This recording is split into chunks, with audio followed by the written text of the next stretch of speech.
And now Chapter 33, Activities of Kapila.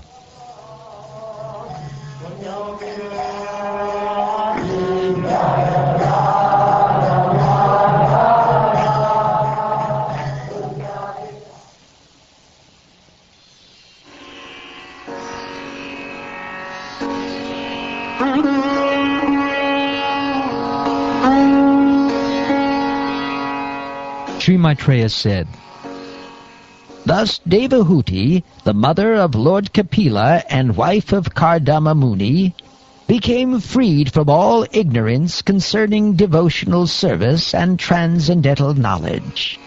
She offered her obeisances unto the Lord, the author of the basic principles of the Sankhya system of philosophy, which is the background of liberation, and she satisfied him with the following verses of prayer." Devahuti said,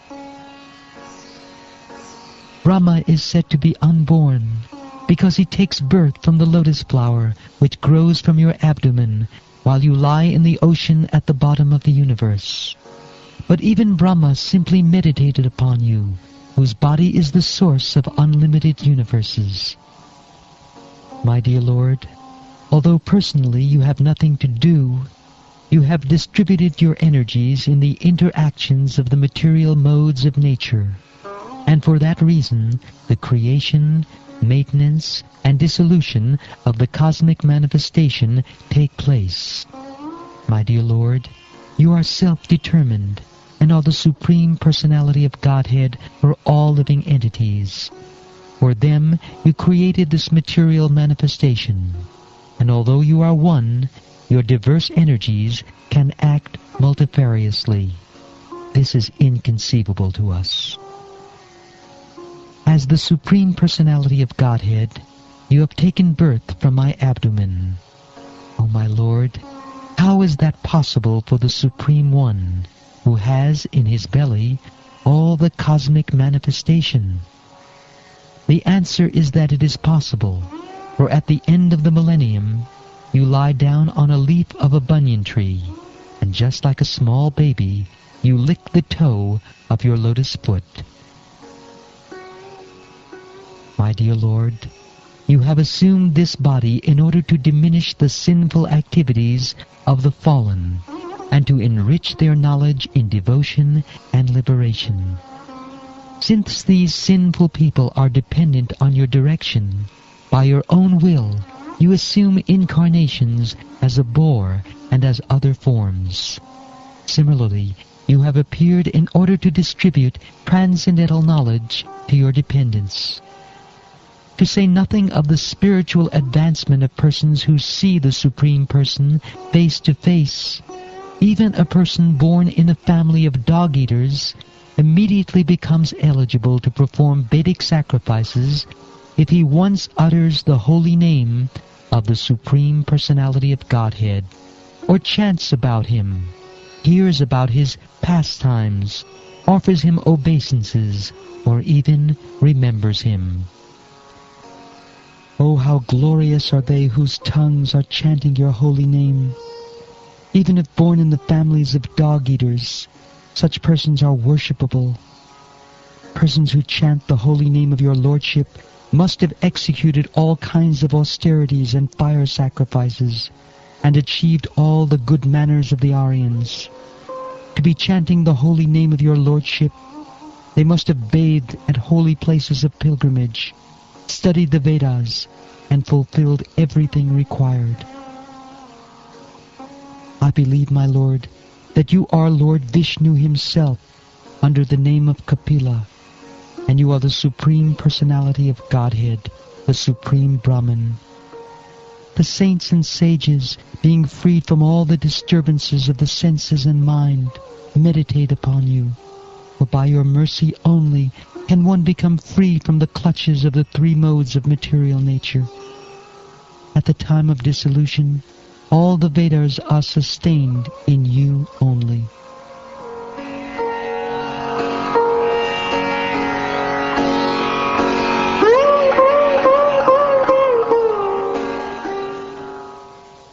Maitreya said, "Thus the Supreme Personality of Godhead, Kapila, satisfied by the words of his mother, towards whom he was very affectionate, replied with gravity.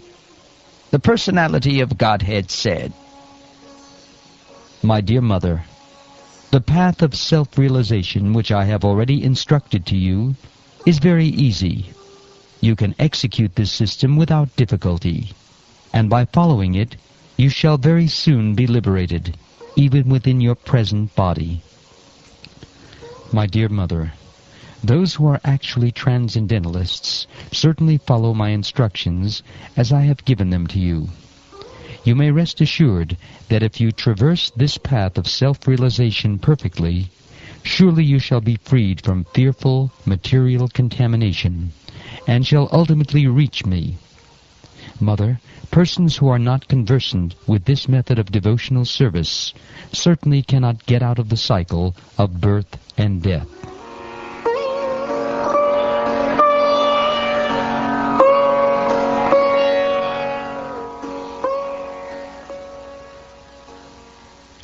Sri Maitreya said, "The Supreme Personality of Godhead, Kapila, after instructing his beloved mother, took permission from her and left his home, his mission having been fulfilled.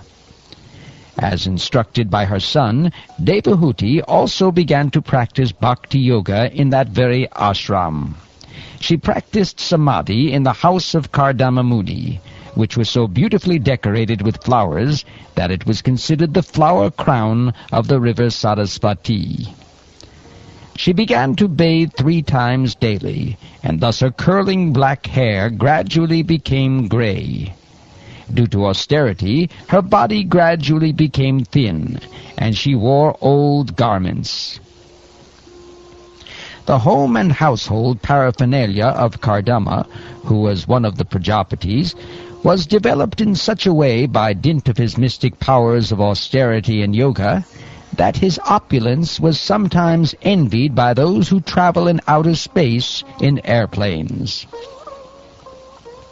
The opulence of the household of Kardama Muni is described herein. The bedsheets and mattresses were all as white as the foam of milk. The chairs and benches were made of ivory, and were covered by cloths of lace with golden filigree, and the couches were made of gold, and had very soft pillows. The walls of the house were made of first-class marble, decorated with valuable jewels. There was no need of light, for the household was illuminated by the rays of these jewels. The female members of the household were all amply decorated with jewelry. The compound of the main household was surrounded by beautiful gardens with sweet, fragrant flowers, and many trees which produced fresh fruit and were tall and beautiful. The attraction of such gardens was that singing birds would sit on the trees, and their chanting voices, as well as the humming sound of the bees, made the whole atmosphere as pleasing as possible. When Devahuti would enter that lovely garden to take her bath in the pond filled with lotus flowers, the associates of the denizens of heaven, the Gandharvas, would sing about Kardama's glorious household life.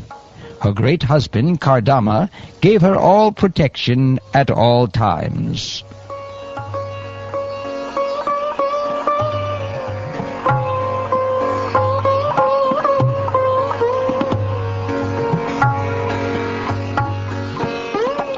Although her position was unique from all points of view, saintly Devahuti, in spite of all her possessions, which were envied even by the ladies of the heavenly planets, gave up all such comforts.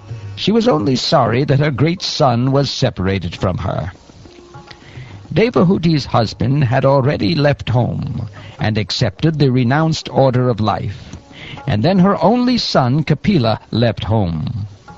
Although she knew all the truths of life and death, and although her heart was cleansed of all dirt, she was aggrieved at the loss of her son, just as a cow is affected when her calf dies.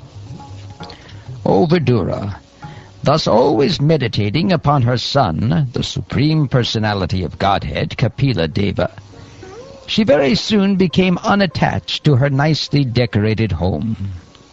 Thereafter, having heard with great eagerness and in all detail from her son Kapila Dev the eternally smiling personality of Godhead, Devahuti began to meditate constantly upon the Vishnu form of the Supreme Lord.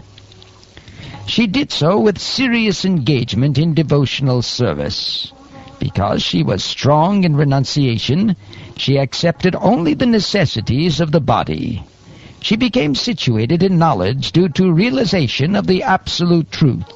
Her heart became purified. She became fully absorbed in meditation upon the Supreme Personality of Godhead, and all misgivings due to the modes of material nature disappeared. Her mind became completely engaged in the Supreme Lord, and she automatically realized the knowledge of the impersonal Brahman. As a Brahman-realized soul, she was freed from the designations of the materialistic concept of life. Thus all material pangs disappeared, and she attained transcendental bliss. Situated in eternal trance, and freed from illusion, impelled by the modes of material nature, she forgot her material body, just as one forgets his different bodies in a dream. Her body was being taken care of by the spiritual damsels created by her husband Kardama, and since she had no mental anxieties at that time, her body did not become thin. She appeared just like a fire surrounded by smoke. Because she was always absorbed in the thought of the Supreme Personality of Godhead, she was not aware that her hair was sometimes loosened or her garments were disarrayed. My dear Vidura, by following the principles instructed by Kapila, Devahuti soon became liberated from material bondage, and she achieved the Supreme Personality of Godhead as Supersoul without difficulty. The palace where Devahuti achieved her perfection, my dear Vidura, is understood to be a most sacred spot. It is known all over the three worlds as Siddhapad. Dear Vidura, the material elements of her body have melted into water, and are now a flowing river, which is the most sacred of all rivers. Anyone who bathes in that river also attains perfection, and therefore all persons who desire perfection go and bathe there. My dear Vidura, the great sage Kapila, the personality of Godhead, left his father's hermitage with the permission of his mother and went towards the northeast. While he was passing in the northern direction, all the celestial denizens known as Charanas and Gandharvas, as well as the Munis and the damsels of the heavenly planets, prayed and offered him all respects. The ocean offered him oblations and a place of residence. Even now Kapila Muni is staying there in trance for the deliverance of the conditioned souls in the three worlds, and all the acharyas or great teachers of the system of Sankhya philosophy are worshipping him. My dear son, since you have inquired for me, I have answered. O sinless one, the descriptions of Kapila Dev and his mother and their activities are the purest of all pure discourses. The description of the dealings of Kapila Dev and his mother is very confidential, and anyone who hears or reads this narration becomes a devotee of the Supreme Personality of Godhead, who is carried by Garuda, and he thereafter enters into the abode of the Supreme Lord to engage in the transcendental loving service of the Lord.